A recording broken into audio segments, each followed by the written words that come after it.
Meski menjadi organisasi masyarakat atau ormas Islam terkaya di dunia, pimpinan pusat atau PP Muhammadiyah melarang pengurus hidup bermewah-mewah. Imbauan itu disampaikan Ketua Umum PP Muhammadiyah Haidar Nasir pada Rabu malam 19 November di Universitas Muhammadiyah Yogyakarta atau UMY seperti termuat dalam keterangan resmi. Ulama Indonesia itu mengingatkan agar pengurus Muhammadiyah menjalankan organisasi secara efisien. Meski dikenal sebagai organisasi Islam dengan aset triliunan rupiah, namun kesederhanaan dan efektivitas dalam gerakan juga harus tetap dijaga. Setiap gerakan harus terukur sehingga memberikan dampak bagi kemajuan masa depan. Pesan supaya berlaku efisien ini tidak hanya ditujukan kepada institusi atau kelembagaan, tetapi juga bagi para perseorangan atau pimpinan baik di amal usaha Muhammadiyah atau AUM maupun yang di persyarikatan. Sanjungan atas berbagai capaian yang diraih oleh Muhammadiyah, kata Haidar, jangan kemudian menjadikan pimpinan, kader, dan warga Muhammadiyah sombong, tetapi tetap boleh bangga. Sementara itu kepada peserta pelatihan, Haidar menyampaikan supaya segala jabatan yang diemban tidak boleh menjadikan sombong diri, di sisi lain juga tidak boleh menunduk-nunduk yang menampakkan rendah diri. Kepemimpinan imbuhnya harus memiliki dimensi ruhaniyah, intelektual, dan sosial. Berbagai dimensi ini menurutnya dapat menjadikan kepemimpinan berdampak pada kemajuan dan institusi atau lembaga yang dipimpinnya. Selain itu, kepemimpinan di Muhammadiyah merupakan wasilah untuk menjalankan fungsi kerisalahan atau kenabian. Maka dalam menjalankan kepemimpinan didorong supaya memiliki 4 karakter, yaitu sidik, tablik, fatanah, dan amanah. Keempat karakter kepemimpinan Nabi tersebut menurutnya berlaku universal, artinya tidak hanya tepat untuk kepemimpinan dalam urusan-urusan keagamaan saja, melainkan juga kontekstual dalam kepemimpinan di bidang yang lain. Diketahui Muhammadiyah adalah salah satu organisasi keagamaan terkaya di dunia dan sering disebut sebagai yang terkaya di antara organisasi Islam. Berdasarkan data yang dirilis pada Maret 2025, total kekayaannya mencapai 454,24 triliun rupiah, menjadikannya organisasi keagamaan terkaya keempat di dunia. Kekayaan ini bersumber dari berbagai amal usaha di bidang pendidikan, kesehatan, sosial, dan keuangan yang meliputi ribuan sekolah, rumah sakit, dan institusi lainnya. Itu bahasa sering muncul 5 tahunan kalau pemilu.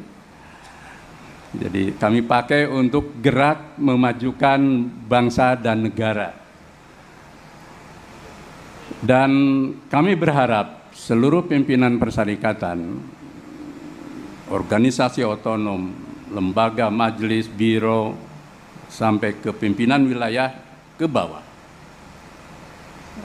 dengan tuntutan seperti tadi, yakni transformasi menjadikan Muhammadiyah sebagai gerakan Islam yang modern, maju, profesional, dan berdampak pada kemaslahatan umat, bangsa, dan kemanusiaan semesta, meniscayakan kerja keras, kesabaran, kesungguhan, dan visi ke depan, serta kebersamaan yang harus terus kita bangun bersama. Dan milad ini tidak sekedar seremonial kita, selain tetap perlu sebagai ajang untuk silaturahmi, tetapi menajamkan kembali langkah-langkah yang tadi saya sebutkan tadi. Bikin lembaga-lembaga pendidikan kita makin baik, makin unggul, makin berkemajuan, tapi juga tetap mampu memenuhi hajat hidup masyarakat dari bawah sampai atas. Mungkin untuk yang bawah menengah Muhammadiyah ini sudah cukup banyak, yang tinggal ke atas. Ini ada Pak Brian, ada Pak Mukti, yang dua-duanya kader asli Muhammadiyah.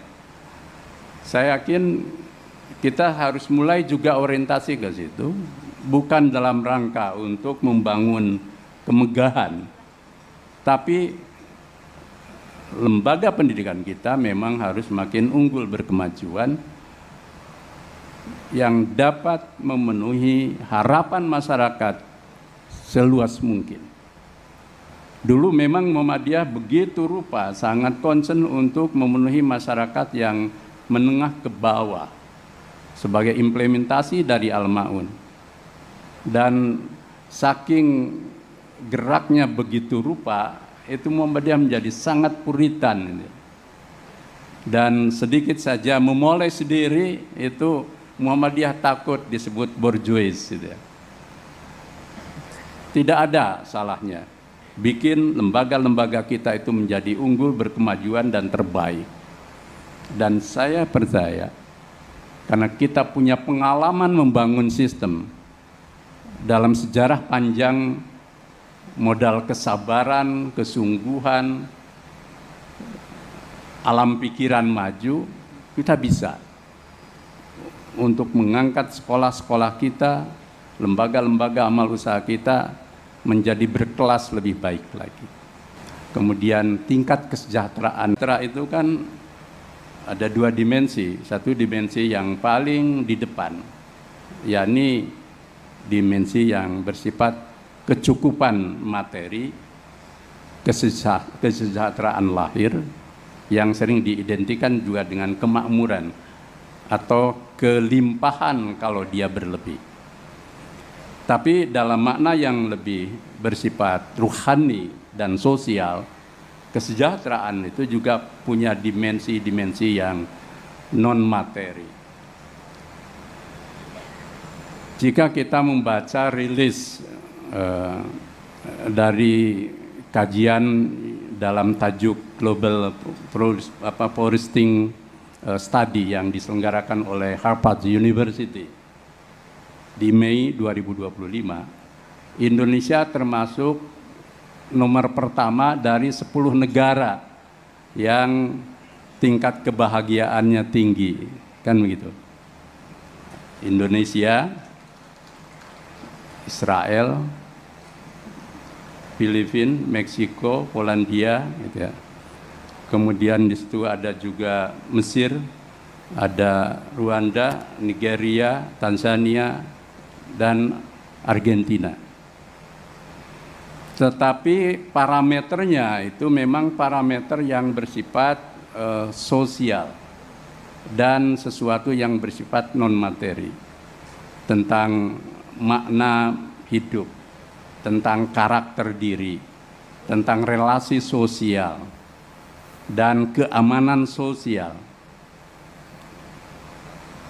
Sehingga negara-negara kaya seperti Amerika, Jepang, ya, itu nomornya 12, kemudian Jepang malah masih di bawah lagi. Sehingga di pertanyaan itu ketika orang Jepang ditanya, apakah Anda punya teman dekat di luar rumah Anda? Mereka jawab tidak. Dan itu dimiliki oleh orang Indonesia. Punya tetangga, punya teman luas di masyarakat. Maka pantas di situ disebut bahwa Indonesia adalah negara pertama yang tingkat kebahagiaannya tinggi. Nah, tapi dari para peneliti itu mengatakan bahwa ini tidak ada hubungannya dengan kekayaan. Bagi kita, orang Indonesia, tentu itu tidak cukup. Aspek ekonomi, aspek materi juga penting. Yang seimbang itu pada setiap tahun kan ada temuan tentang 10 negara yang paling sejahtera. Di situ selalu yang disebut adalah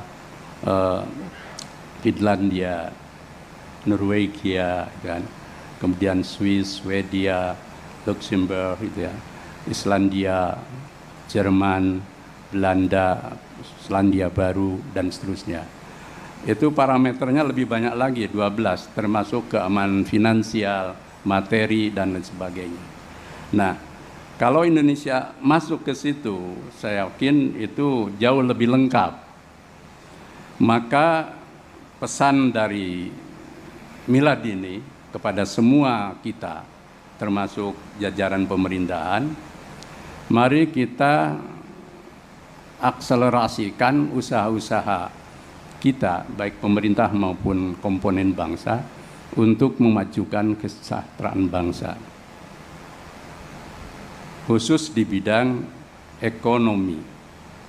Ini ada Pak JK yang selalu menjadi sosok yang bahkan selalu kami ingat. Jadi kata beliau, rumusnya sederhana. Kalau ada 100 orang kaya, itu Mesti yang 90 itu ya bukan pribumi lah gitu kan. Bumi putra, bukan bumi putra. Tapi kalau bicara 10 orang miskin, yang 90 itulah umat Islam dan bumi putra. Biarpun kita tidak secara kategori politik atau rasial seperti itu. Tapi itu realitas nyata yang ada di hadapan kita.